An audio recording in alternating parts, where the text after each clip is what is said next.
stats are well known. Suicide is the highest in men it's ever been. It's ridiculous. And a massive portion of that are in construction. And she said to me, I told her my story in 90 minutes. She said to me, you're an alcoholic. I thought, you cheeky cow, how dare you? And I thought, I'll show you. I walked straight out there, straight into the pub and got absolutely steaming. I woke up with a swollen jaw, swollen hand and a swollen knee. It's not hard to get ahead in construction. I truly believe that. Because everybody else is playing at a mediocre level. 5,907 likes on Instagram. I got 112 likes on LinkedIn. I had no inbound inquiries on Instagram and I had multiple on LinkedIn. You've got a crazy story. And the way you got out of it was really interesting to read about. I was going through your posts on LinkedIn, which is a bit of a spoiler alert for the rest of the podcast. But yeah, just tell us how you got started and pretty much who you are. With which bit? All of it? So start from I guess all of it. Start from the Thames Valley Brickwork.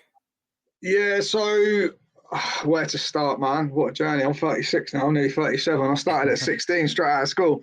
Listen, I left school as a lost lad. Didn't really have any direction, no sort of, strong male role models, any of that stuff. And I got put onto a building site, basically, is what happened. There's a lad that went to a couple of years older than me at school, and he had a bricklaying apprenticeship. I remember he lived near me. I went down and knocked his door and just said, look, I ain't going to college. I ain't going to university and all that. I want to trade. And he gave me his boss's number, and then I gave him a bell, and I actually had my first interview when I was just before my 16th birthday, about 2 months before, and I actually had brain surgery the week before, and I went in and I had 28 staples in the back of my head, and the guy was just like, "What is that?" I said, "Don't worry, it's good, it's all sorted."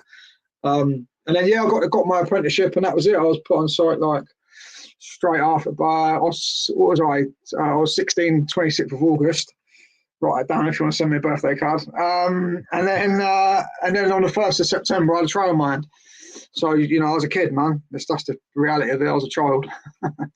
So, yeah, that's how I got started. There's been many twists and turns along the way, and I'm happy to talk about all of them. So, far away, mate. But that's where the journey into construction began. I didn't have a clue what I was letting myself in for. I had no idea. No idea. So when you're working with this boss, you started on the tools with him, and then what was the turning point where did you always have in your head that you wanted to start your own thing? Yeah, I knew young. I knew I come from a family that have always been scared about money and worry about overspend. Listen, they're careful with their money, and but I was just like, this is so shit. Sorry for my language, but I was just like this. I've always wanted to work for myself. I remember saying to the lads when I was an apprentice, I'm gonna work for myself one day. And they said, yeah, we all said that. I was like, trust me, I'm gonna work for myself. And I knew. I set up at 23 was the first time I set up, and I've pretty much worked for myself ever since. To be honest, not all good, but yeah, pretty much. That was a turning point. Anyway, I just knew. Yeah, and when you're working for yourself, especially in the beginning, what was the main ways you got work, and what was the challenges you faced with that? Because starting out is really difficult. I didn't have a clue. I had no idea. So for those who don't know, I'm 6 years sober nearly, and I was drinking in the pub like most apprentices. You know what I mean? A lot of them. I started drinking in the boozer at 16, and then met loads of people in the pub, and a lot of them laid bricks and all ground workers and whatever else. So I was in the mix with them lot. And then how did I right at the beginning? Let's go back a bit now. I actually paid to be number one on Yale, which was Yellow Pages, Yale.com. I think it was about 1,200 quid a year. Someone phoned me up, a cold called me, rang me up and said, "Oh, do you want to go on Yale?" And I was like, "Well, I'm already on there. It's I can get you to number one." I was like, "All right, cool." And then as luck would have it, I had a website built. And I was like 21, 22. I had a website built, and for whatever reason, it was just before Checker Trade and that, and my builder. And so this must have been bloody hell, long time ago. Anyway, it was before then, and I was trying to work out a year. It was before then, and what happened was I actually was number one on Google. I didn't pay for it. I didn't pay for any SEOs, nothing. If you typed in bricklayer in Berkshire or bricklayer in Reading, Thames Valley Brickwork was number one. And that just for whatever reason that happened, and we got loads of calls. what I noticed, the calls that we were getting were like, it was like one and done. So it was contractors that were out of the area that had a project in our area, didn't have any contacts or supply chain, and they called us up and just said, look, do you want to do the brickwork package? And I did, and then that was it. And we were off to the races. I did do Checker Trade when it came out. I didn't do My Builder, but I done Checker Trade, and I didn't rate it. And ultimately, what happened was I ended up doing new builds, extensions, garden walls, patios, repointing. I was just like, this is insane. I was employing lads from the pub. And it was rubbish, to be honest with you. I hated it. That's the truth of the matter. I hated it. Yeah, I've always been, listen, I've always liked my job. I've always been very good at my job. I remember building 2 houses with herringbone gable ends, birds beak pointing, recessed in oak frame at like 22, 23 years old. Like, I was always one of them that was just, I'd do it. But I really struggled to make that, like, to get that over in our business. I now know I was employing the wrong people. I was marketing wrong. I was doing it all wrong, man. This is what I'm doing. What I'm doing now, we'll get to that, I'm sure. But like, I'm trying to help people avoid it, because I went around our houses. I did not need to. Yeah, I mean there's loads of different channels that people go down, and you already touched on a few there. We talked about Google, Yale back in the day. I don't know if anyone still uses Yale, but I doubt it. now you got Checker Trade. Yeah, I don't think anyone uses it anymore. It's a bit dead in the water now, but Checker Trade, My Builder are like more of the newer ones that a lot of people use. Yeah. But for you yourself, what was the turning point in terms of, what was the point where you noticed, like, okay, this is like really becoming serious now, like it's becoming like a full I landed a couple of nice projects. So I landed listen, I was cheap at the time, and this will sound mad to people that have not been in bricklaying or building long, but I knew that everyone was getting 550 quid a thousand. This is when the day rates were like 135, 130. And actually, I set up just after the recession as well. So I must have set up in 2012, I think it was, the first time round, 2012. And 2011, end of 2011. And I knew that the day rates was like 120, 130, something like that. And I knew that the brickwork rates were 550 a thousand and like 120, 130 a block. So I just went in cheap. I just went in, like, I needed points on the board. I had no decent jobs in my portfolio. So I went in at 475 or 485 a thousand and like £1.20 a block, and I won them. I just went through all the windows and doors. And I started winning work, and then we get on site, and we were very, we were good despite the madness that was the business. That we were good, and that was it really. So, look, I think everyone, if you set up on your own, everyone gets a break at some point, and it's whether you take it or not. I talked to quite a lot of lads that are getting breaks, and they're like, I'm scared to make the jump. Like, at some point, you've got to jump. Like, my mindset was like, I know I'm a good trail. I can go and get work anywhere. Let's just jump and see what happens. And I did, and then we were off to the races, man. So yeah, that's what happened really. And listen, I get on with people as well. Like, I like people. I'm personable, and I genuinely want to do a good job. No matter what I do, whether it's this, whether it's a podcast, whether it's bricklaying, it doesn't matter. But I want to be the best at what I do, and that stands you in great stead in an industry where a lot of people are just saying that will do. Yeah. So yeah, quality of work, I'd say, and I was cheap at the start and then put my prices up. Yeah. I mean, when I was reading your posts a lot on LinkedIn, one thing that was very obvious was your business was always doing pretty well. In terms of, like, later on, obviously the beginning is different, but you had issues with alcohol, didn't you? Especially like back then, where it was affecting your life, and even though money was coming in from the business and you were landing work, there was still that shadow over you that was affecting your day-to-day life. What was that like? Mate, savage. Listen, there's a misconception, right, that alcoholics are these people on park benches that are wetting themselves with paper bags and a fucking bottle. Like, that is an alcoholic, right? But that weren't my story. I was a binge drinker, so I go to the pub. I remember being 15, loving booze, starting my apprenticeship, and the foreman that I was teamed up with would go to the pub every night for a couple of pints, and I'd join him. And I remember walking home after 2 beers, just being like, I've arrived, man. This is what it is about. And then like, listen, someone said to me years ago, if you put a frog into boiling water, it jump out. If you put it into cold water and warm it up, it stay in there. And that's what happened. Like, I got put on a building site, everyone was fighting, womanizing, drinking, drugging, and I ran with it, man. I ran with it. And yeah, not as fun when you've got a business, kids, and whatever else. But ultimately, I tried to stop numerous times and couldn't. I couldn't put the drink down. Turning up at work hungover, opening the gate pissed, with a bottle of Bulmers under the seat of the van. Yeah, you name it, I've done it, man. I'm not proud of it, but it is my story and it is the truth. Do you know what I mean? Yeah. I mean, no fun.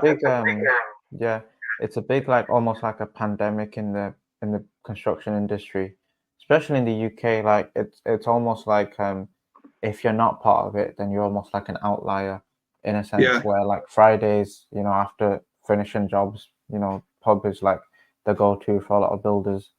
How did you get out of it, and what things did you use? Was it therapy? Was it just like cold turkey? You cut it one day and you managed to get out of it? Nah, not at all. So I tried everything, to be honest. I've done therapy. Therapy was the person who sent me to recovery, actually. I tried all the self-help books. I tried changing gangs. I tried sacking the bricklayers that I thought were making me drink because they were stressing me out. I got rid of my missus because I thought it was her. I blamed the kids, the dog, just about everyone. What I wasn't doing was looking at myself, right? And ultimately, that's when my life changed. So for me, what happened was I went on a snowboarding holiday. Bearing in mind, I've been creating carnage for years, right? I've been getting arrested and jump at 4 driving bans. I'm not proud of this stuff, but it's the truth, yeah? And then I went on a snowboarding holiday, and I lost my passport before I went, right? And I was due to fly out on a Sunday. And my uncle flew out on the Sunday, and my passport still hadn't turned up. And on a Wednesday, they rang me up, and they said, the passport office phoned me up and said, "Oh, your passport's here. Do you want to come and get it?" I was like, "Mate, I'm on the next train." And I went straight to the passport office, got my passport with my snowboarding gear, went straight to the airport and flew out there. I got drunk at the airport, waiting for my flight. I got off the flight and there was a whiteout, right? So you couldn't see in front of your face on the mountains. So all the mountains were shut. So when I met my uncle, I hadn't seen him for ages, got pissed, I carried on drinking, and I drank to blackout. Like I drank, gone. And it was a whiteout. You couldn't see anything. It was in the middle of a storm in the Alps. And I ripped the chalet door off the hinges, trying to get in. I jumped the taxi. God knows how. He must have felt sorry for me and let me go. And I just woke up and was like, I've done it again. And that was always the overriding feeling of my drinking. Like, I've done it again. How have I done that? I had every intention of not. Do you know what I mean? And then I vowed to change, make some changes then. I didn't expect to go on the journey that I've been on with it, but I came back and went to see a therapist. And she said to me, I told her my story in 90 minutes. She said to me, "You're an alcoholic." I thought, "You cheeky cow, how dare you?" And I thought, "I'll show you." I walked straight out there, straight into the pub and got absolutely steaming. I woke up with a swollen jaw, swollen hand and a swollen knee. I was like, "All right, she's got a point." And I took myself to my first meeting. I always remember she said to me, "If you go to AA, it'll be the making of you." And I was just like, absolutely not. And but I did end up going to that 12-step fellowship. I'm still in it. I've just got off a meeting now before I got on with you. And it's the best thing I've ever done in my life. It is the best thing I've ever done in my life. And what never a truer word said, right? You go to the 12-step fellowship, it'll be the making of you. Changed my life, changed everything about my life, the people in it, the way I see it, the way I show up in business. Like, it's changed everything. Yeah, I mean, it's crazy because a lot of people overlook the construction industry when it comes to things like mental health and well-being and things like that, because it's in the US it's a bit different, but in the UK it's like more than 90% just guys, right? And guys are known to not show their feelings. They're known to not talk about how they feel or the problems they're having, or just letting it go sometimes, especially with your mates. Because if you do it, they might be like, "Oh, you're a bit of a pussy. You know what you're talking about? Just go over with it, and just get on with it. Just get on with the work, pretty much." Yeah. But that's a big problem, especially because there's a lot of suicides that happen in the construction industry. I mean, I remember reading in the news just recently, like a month or two ago, about someone who had committed suicide not far from where I live, and they basically just jumped off jumped off a really tall building site. So it happens a lot, and it's a big issue, and not many people talk about it. But maybe alcohol's linked to it, maybe it isn't. Who knows, to be honest? But it's probably just a combination of everything, right? The stress, Yeah, man. the atmosphere. Yeah, there's a lot of moving parts to that, isn't there? There's a lot of factors. It talks in Yeah. our literature about alcohol is but a symptom. So alcohol was never my problem. I was my problem. Alcohol was what I used to change the way that I felt about myself, right?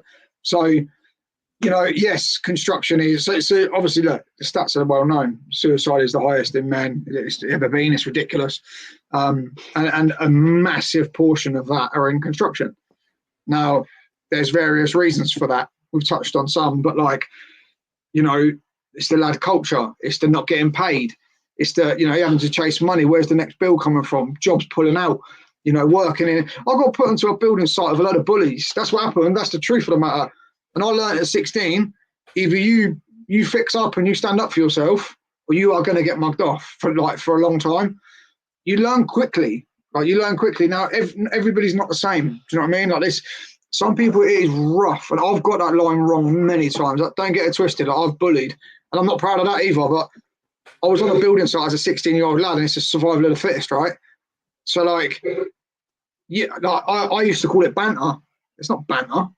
I was horrible and spiteful with it, and that's not. Again, I'm not proud of that, but that's the truth, And I try and seek the truth today, and I've made amends for all that stuff as well. I've rectified that. And I won't have it, actually. And one of the reasons we set ourselves apart with Thames Valley Brickwork, I refuse to have lad culture within my company. I said it from day one. I screamed it from the rooftops on LinkedIn. I told all of our potential clients about it. And actually, I've won a lot of work off the back of talking about lad culture because it is so rife. So I'm like, we were building multi-million-pound houses in the end, right? Like big houses. If you've seen our LinkedIn, you've seen it. But I won a 120 grand contract because the guy came out to see our work. Our work was great. And he was like, look, we can't have shouting and hollering. I said, let me stop you there. I said, you won't have it. So we have a laugh. It's a professional setup, mate. Ask any of our previous clients. And, just doing that alone sets apart from everybody. So, yeah, I've learned from my mistakes, man. That's what it's about, isn't it? That is what it's about.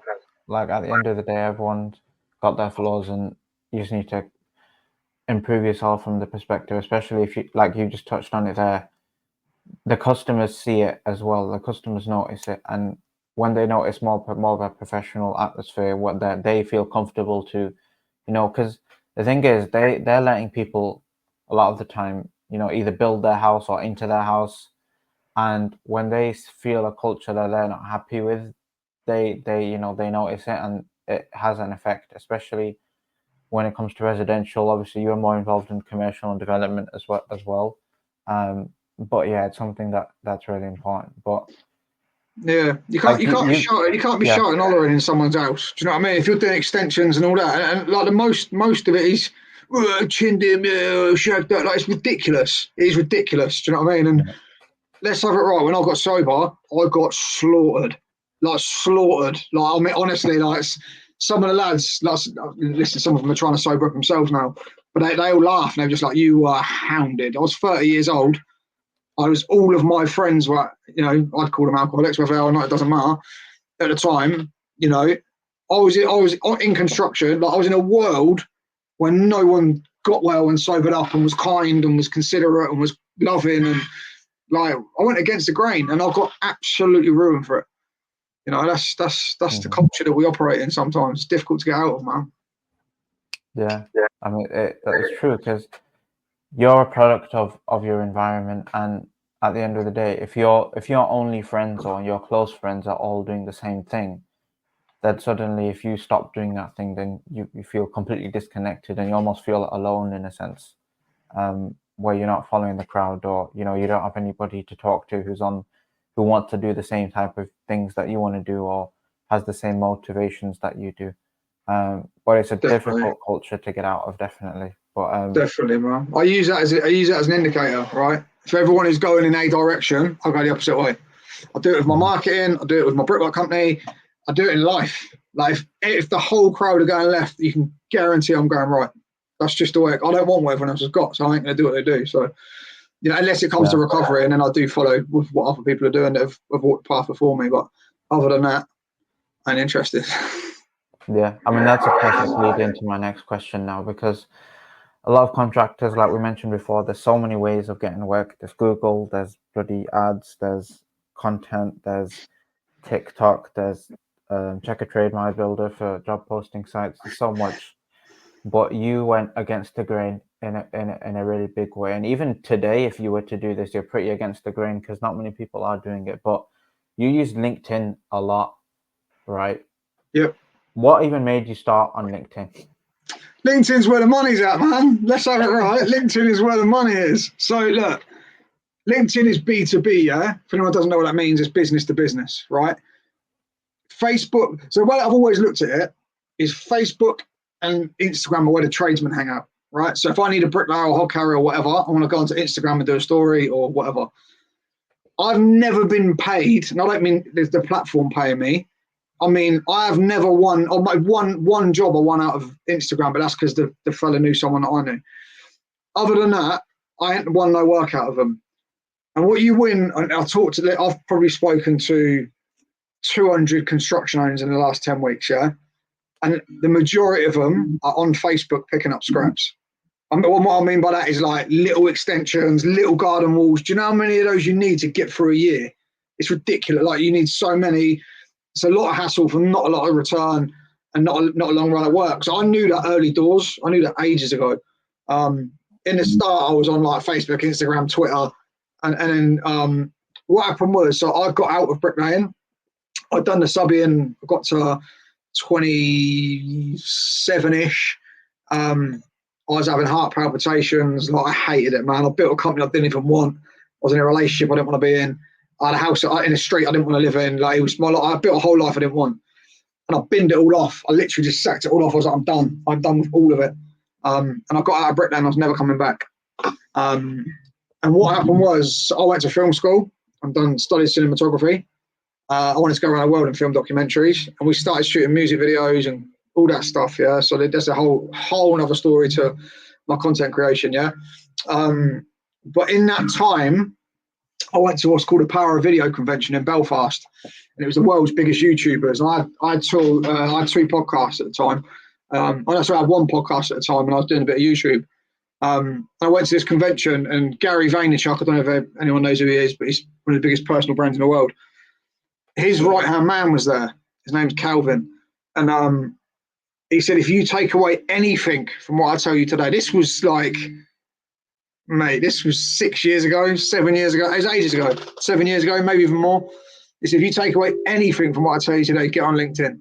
It's like every single like acts as a share, every comment acts as a share. It's like it's broken, but make the most out of it whilst it's still the same.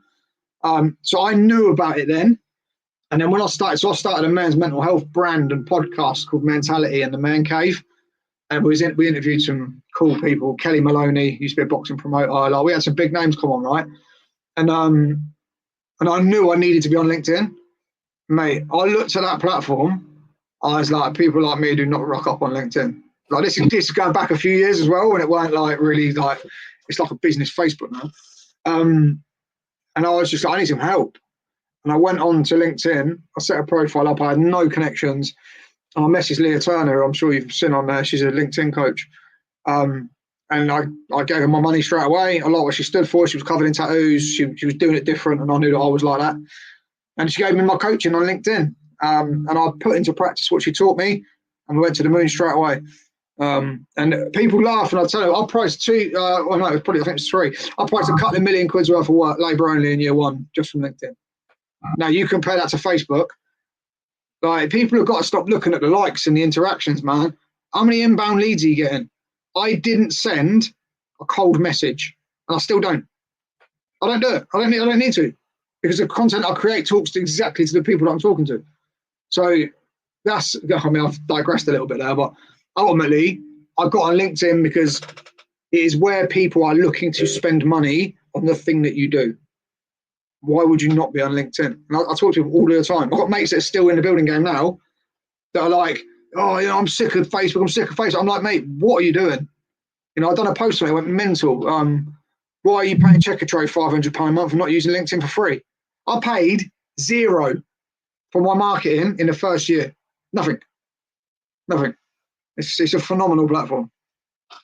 It still is. It still is. It's like it still is. That's crazy that you said the story about Gary Vee's right-hand man telling you that 6 years ago, because even today Gary Vee is a big advocate of LinkedIn, and if anyone's watched his videos, he mentions LinkedIn quite a lot, because of that very reason that you just touched on there, is that every single interaction that you get appears on the feed of every single connection that person has. So like it's like you literally said it there, and the fact that it's broken because of that. And the average income, by the way, of someone on LinkedIn is double that on Facebook and I believe Instagram. it. So I believe it. I believe it. Yeah, like that on itself should tell you where you should be putting your attention. And the issue you've got with LinkedIn though is if you don't know how to use it, it's actually pretty detrimental. It's not detrimental, but it is pointless. But if you don't know how to use LinkedIn, like, because what happens is, and I see this all of the time, people go on there and try and use it like Facebook and Instagram. Like it doesn't work like that. You know, there's a couple of, listen, it's not just a case of we rocked up on LinkedIn, put a couple of posts up and went to the moon. Like there's a lot more to it than that. That's not what happened. That is what happened, but it's because I was talking directly to my audience. I knew my potential clients. I knew what they needed. I knew what their problems were. I solved their problems in my posts. And ultimately we took off. So it's the only place to be. I don't use Facebook and Instagram. I literally don't use it. I don't need to. My business was on Thames Valley Brickwork, was on YouTube, and it was on LinkedIn, and that's it.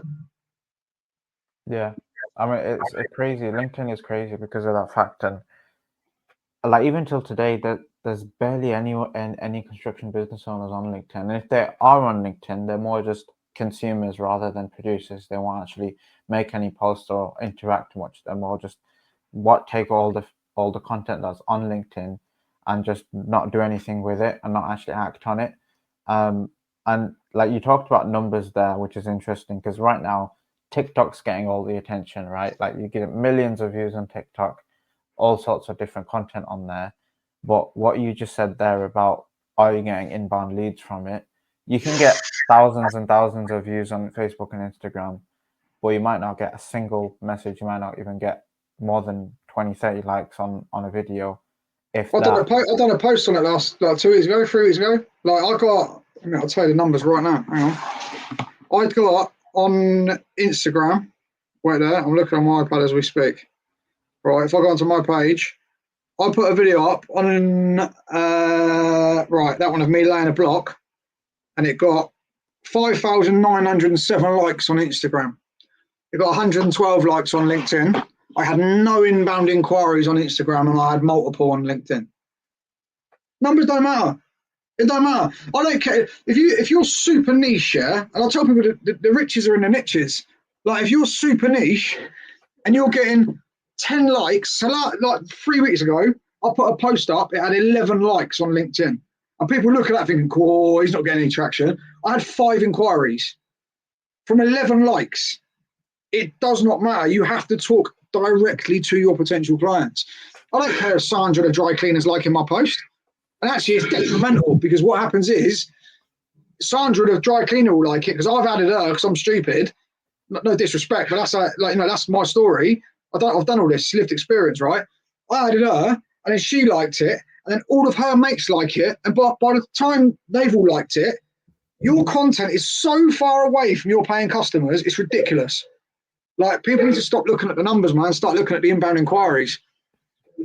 That's all. That's the thing as well, because another thing you can do on LinkedIn, which you can't do on any other platform, is you can choose who sees your posts in a way. Because of connections, you could literally go to people that are in your niche, connect with them, and they will be forced to see your posts on their feed. If they connect, If they connect, so you need to add some value before you connect with them. Is what I do. Yeah. But yeah, like that, yeah, because when you add somebody, the algorithm shows you their stuff. Listen, I believe, for what it's worth, and I see this all the time. I've got another call straight after this call. People need to take it a step further back, right? So I can show you how to squeeze every penny out of LinkedIn, yeah, not just you, like everybody. Now that is irrelevant if you do not know who you are talking to, You do not know what your company message is. Like, it's irrelevant.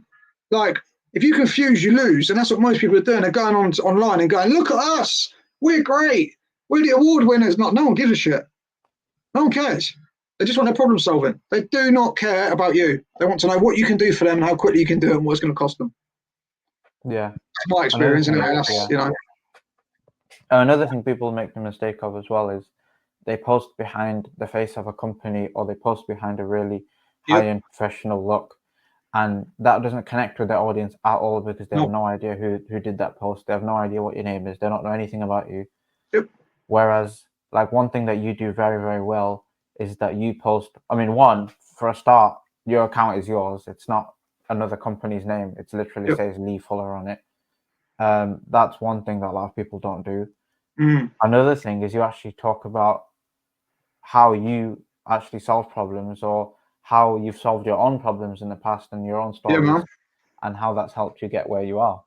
It's lived experience. Experience. Like, this is not like, I'm not. There's another side to it as well. I love learning. Yeah, I'm a lifetime learner. I've been for years.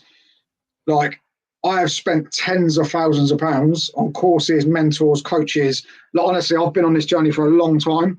I've done so much work on marketing and sales, and I've just so happened to be bringing it together now for construction workers.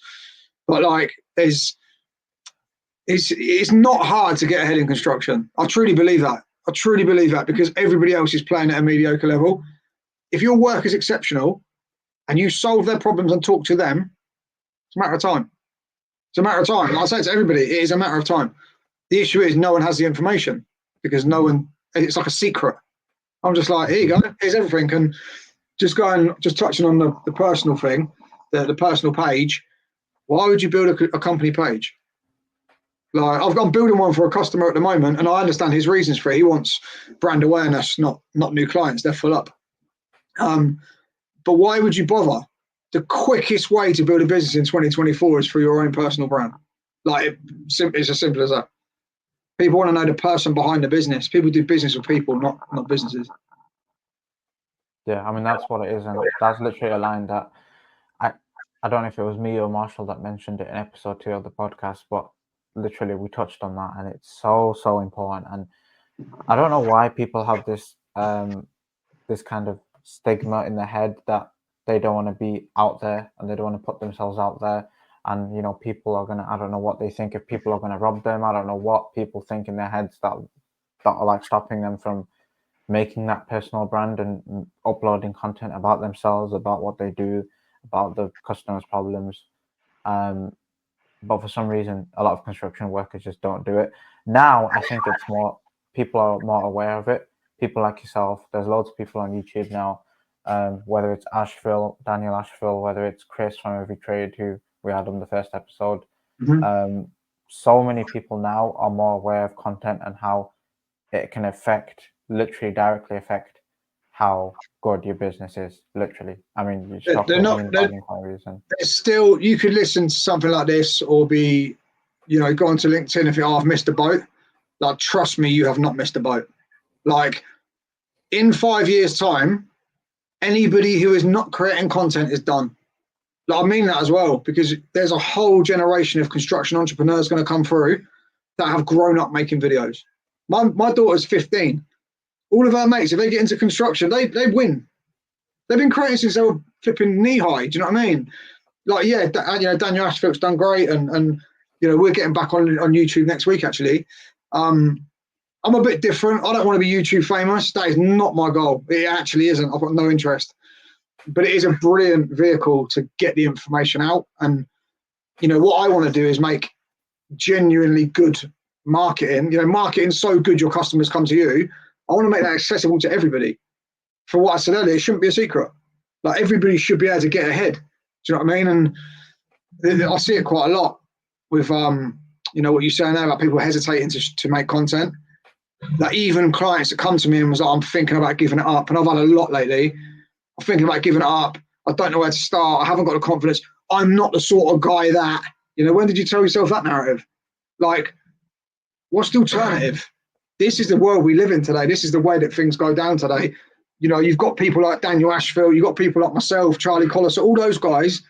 Like, How do you keep up with that if you're just operating off word of mouth? Forget it. It's like, honestly, when older generation from me retires and the next generation comes through, it's done. I say it all the time, and listen, people might think I'm wrong. Word of mouth is important, but if I'm in your face solving your problem daily with exceptional work, they ain't gonna call you, they'll call me.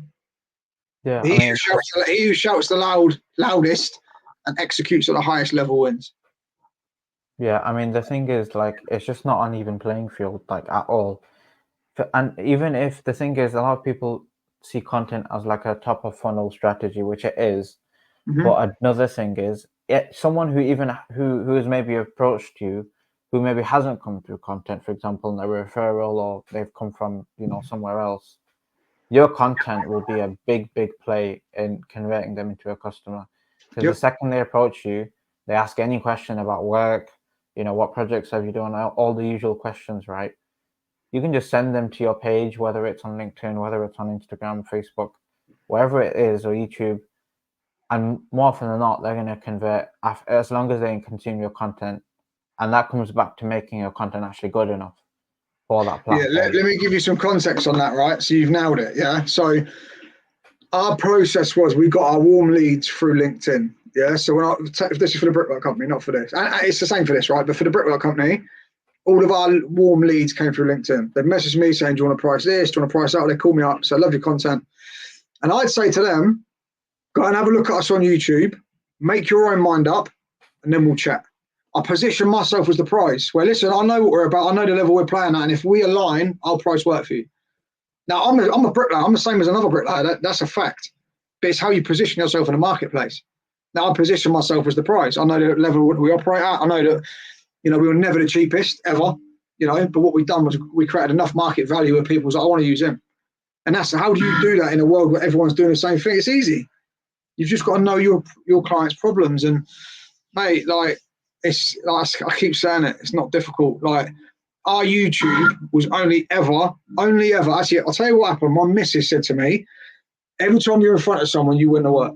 Yeah. So whenever I'm in talking to someone like this, or they trust me, they see we're good at our job, and I'm usually we usually get the job.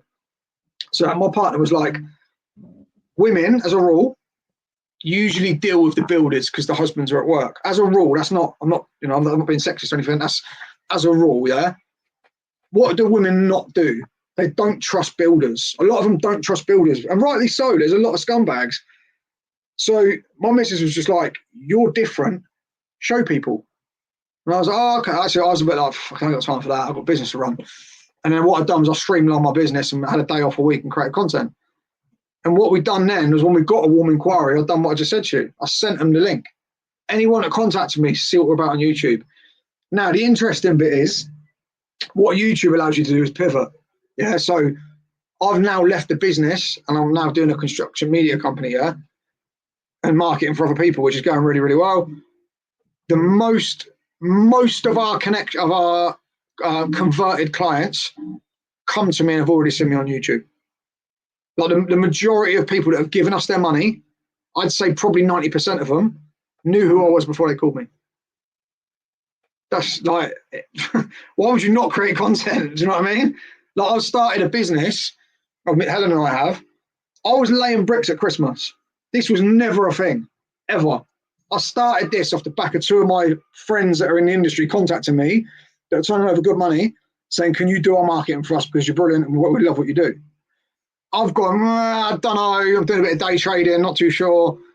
And I took it. And I've done that for a month. And I thought I'd just have a little plug on LinkedIn and just see how the land lies with this.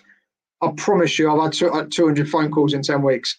And I've got 5 full-time clients. I've put probably 20 people through the masterclass. We've got a community launching in probably 2 weeks' time with every single thing you need to market your business. It is literally everything from websites to content to LinkedIn to curating your perfect message to talk to your client. There's going to be hours and hours and hours of content on there.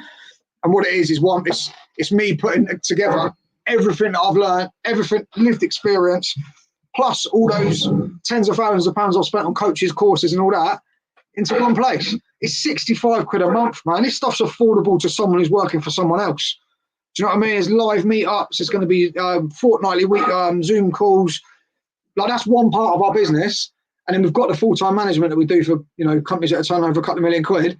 Got the masterclasses, and we're going into big companies now as well. I've been approached by a couple of companies that are turning over sort of 9 million plus. They're just like, we can't hit a barn door. Like we need some help. And it's because everything is pointing in different directions. So like that's what I'm not saying that to blow my own trumpet. I'm saying that because if I didn't create content on YouTube, I would not have been able to do that in 10 weeks. Do you know what I'm saying? Like that is, I've doubled my bricklaying salary of what I used to pay myself in 10 weeks because of the content that I'm producing on LinkedIn and YouTube. Yeah. So if you're sat on the fence, just use that as I've been able to get off of the tools and build a business to sustain my family, support my family in 10 weeks because of YouTube and because of LinkedIn. That's a fact. I mean, I feel like this whole podcast so far, if you've listened to the whole thing up to now and you're still adamant that you don't want to create content, then I think it's just crazy, to be honest. But you need to start somewhere, and let's get a bit tactical now. So there's a lot of people that might be on the tools watching this, or maybe they're more established, wherever point they're at in their journey, right? If let's just say they're not anywhere, they don't have a page anywhere, they might have an Instagram page with like 100 followers, for example, but what should they do specifically on LinkedIn to get started? What are the points? So I would say to people, sort your branding out. Get a logo, get some loud colours in it, and build everything off the back of that. Oh, I want people to see my colour. Do you know my colour on LinkedIn?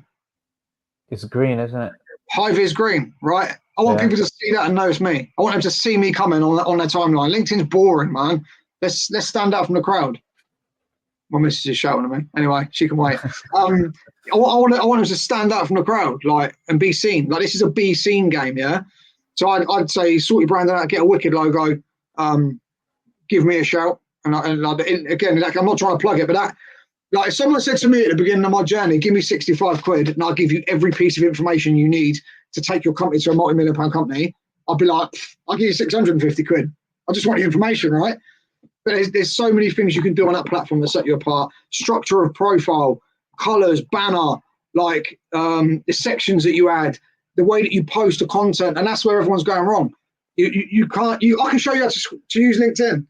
If you don't know who you're talking to and what your message is of your company, like if I ask someone, and I'll do this, what does your company do?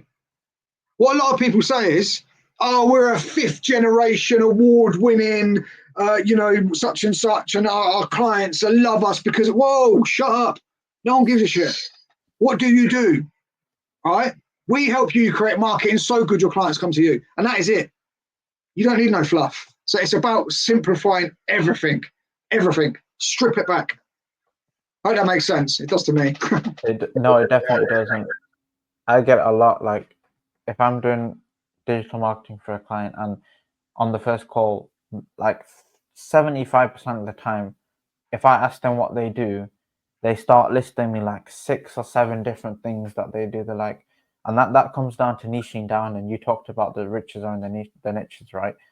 And they'll tell me that we do extensions, we do bathrooms, we do landscaping, we do sheds, we do, the whole A to Z, right? Next thing you know, they're going to tell me that they do cooking as well for them or something crazy. And like, that's what it comes down to. It comes down to knowing who your ICP is, who your ideal customer profile is, and catering the whole branding, your whole page and your whole content directly to them, and making sure that it actually hits their pain points and actually resonates with. If you don't do that, you become everything to everybody, yeah. But then you become nothing to nobody. You're forgettable. Someone, I see it all the time. General builder, no job too big or small. Okay, so what do you do? What are you specialist in? Do you know what I mean? Like, we built multi-million-pound houses. And let's have it right. When I started that brickwork company 3 years ago, again, when I reset back up, I was working for somebody else. I had no money, no gang. I had nothing, literally nothing. I went on LinkedIn, I applied the principles that I teach, and we priced a couple of million quid in year one. I was working for someone else with no money. Do you know what I mean? Like, this is just a formula. It's not difficult. But it's, you've got to be, if you don't know what you do, how the hell do you expect your clients to know? You ain't going to. They'll never know. If you can't very easily articulate what it is you do, we were a luxury brickwork contractor in Berkshire. Like we were the best. Like I believe that. Like whether you do or not, it's irrelevant. You know. And if you back yourself as well, confidence, man. Yeah, I mean that's what it comes down to, and like again, all these ideas like come full circle. But in episode 2, we talked about you don't know what you don't know, and the thing is that's what it comes down to. The difference between you, who might be doing like maybe 5K a month revenue, and the difference between someone who's doing like 200K a month revenue, maybe 2-3 mil, maybe even more, is knowledge. That's what it comes down to. Knowledge. That's literally what it comes down to. The difference between you and Bill Gates is knowledge. I know that sounds oversimplified. That's true. But it's true. That's what it is. It's true. What's the difference between me and Dan Ashfield? Like, he's just further along the line than me, right? And if I'd have carried on doing what I was doing with Thames Valley Brickwork, maybe one day I'd have got there. But, like, I had a conversation the other day with someone, it breaks my heart, man. This guy hates his job, yeah? He hates his job. And he wants to set up on his own. I'm like, if you give me, like, it's not a lot of money there, cut the grand. I said, I will get you exactly to where you need to go. I promise you. And if I don't, I'll keep working with you until we do. Yeah? Because I believe in my heart of hearts I can get you there. They're like, cool. That's a risk, though, isn't it? Spending that money. I'm like, no, it is a risk staying in a life that you're miserable with. Like, the only risk is not taking a flipping risk. Do you know what I mean? Like, I seek mentors all of the time, man. I'm massive on it. I've actually reached out to someone on LinkedIn who is way ahead of me with their media company, and they're like, I'm £360 an hour. I'm like, I'm in. I ain't even got it at a minute because obviously we're building this business. But as we move forward, I'm going to use him as a mentor. Why wouldn't I squeeze all the knowledge out of him? He's ahead of me. Like I don't know. It baffles me that people don't do that. And that's why we're trying to make this affordable. So it's like, come in. I don't even want to. There's no contract with our community because I want to add so much value that it ain't never going nowhere. Do you know what I mean? You ain't got to sign a contract.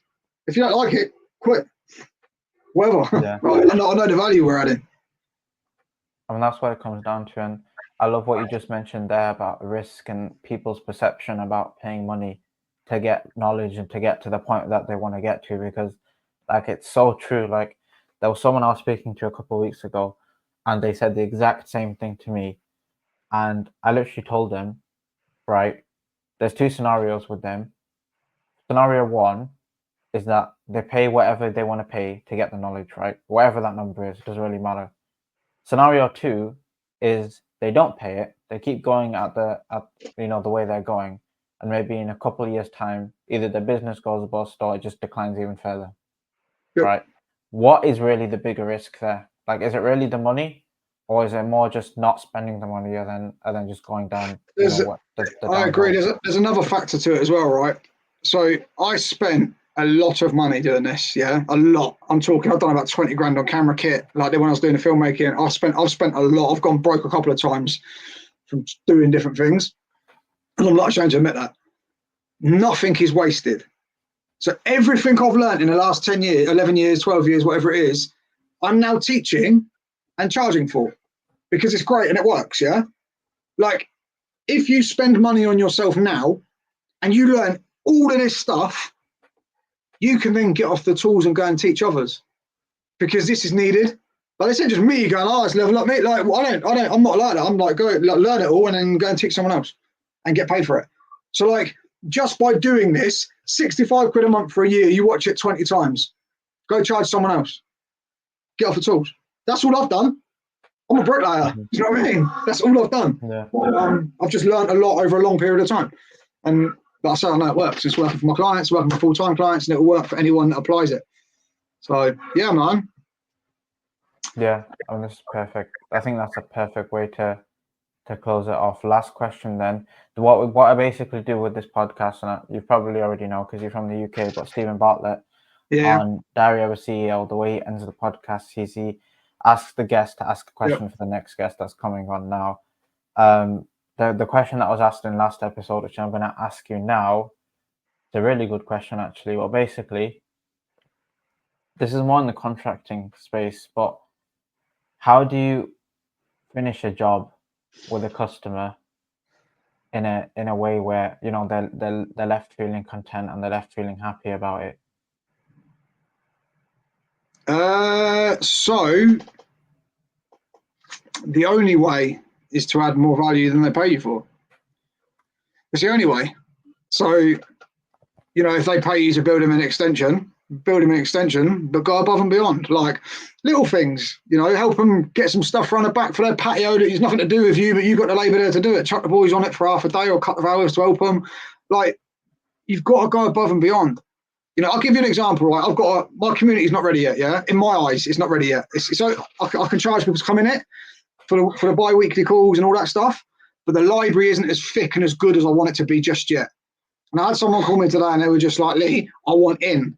I said, I could either say to him, listen, I'm 2 weeks away, or what I could say is come in now, and it's just me and you in there, and you get my undivided attention for the next 2 weeks until it's ready. Same money, 65 quid a month. He's now got me on tap for 2 weeks. What's he going to do? He's going to go and scream my name from the rooftops. Do you know what I'm saying? Like, you've got to look at it and be like, how can I go above and beyond for my clients? A lot of people in our game are just like, how can I get my money for as little work as possible and move on? That's not how we move. Maximum value. It's literally value, value, value, value. Gary Vee talks about it. Jab, jab, jab, right hand.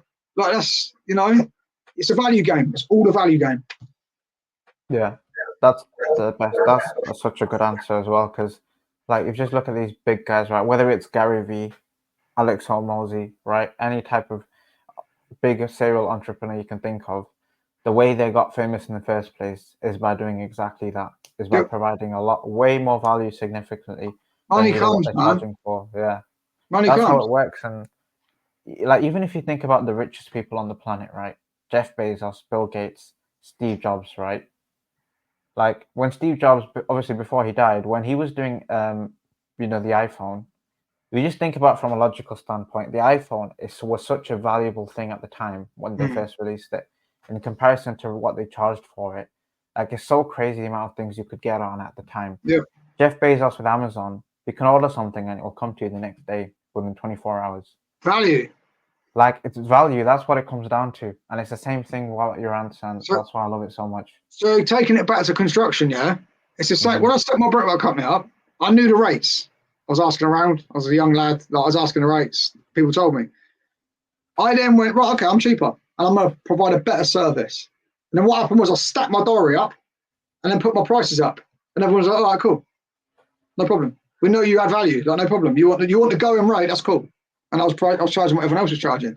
Like, in the end, and this is gospel, whether people believe it or not, yeah, both times I subbied, at the end of my time subbing, and then in those stints, people would send me the drawings, give me a start date, and I hadn't even priced the work, because they were like, we are using you, because we invest in you. We know you're genuine. We know you're not going to rob us. We know you're going to overcharge us. I ain't got that in me. So that's what happened. And at the end of my time, this time in Thames Valley Brickwork, the last call I took for Thames Valley Brickwork, the guy rang me up. He said, I've seen you on LinkedIn. This is exact words. He said, I've seen you on LinkedIn. I've seen you on YouTube. I love how your branding all matches. I want you to do the job. I said, all right, no problem. Send me the drawings. I'll have a look. And I went back with some numbers and he wanted it done for 10 grand cheaper. I said, listen, I'll take it easy. See you later. And that was the end of it. I know my worth. Comes with reps, That's man. what it comes down to. Yeah, it does exactly. Well, 100%. what I'll do is we can do the last question. So basically, the next guest is going to be obviously someone who is involved in the construction business space. I'm not exactly sure who it's going to be, but it's between 3 guys. But they're all contractors. I think 2 is from the UK and 1 is from the US. What question, it could even be related to LinkedIn, but what question would you want to ask them? What are you doing today to be of service to others? Because the biggest thing that has moved the needle for us is being of service to other people, our clients, our staff, people online. Like, what are you doing today that is of service? I don't know the answer to that, but don't know. Maybe that's a little thought-provoking question for somebody else. It definitely would be. Well, this has been amazing. I hope you guys have enjoyed it. I hope it's been very actionable, because that was the main purpose of it, is for you to actually take action and not just listen to it as entertainment. But yeah, hope you guys enjoyed it. All the links for Lee will be in the description. And yeah, see you guys next time.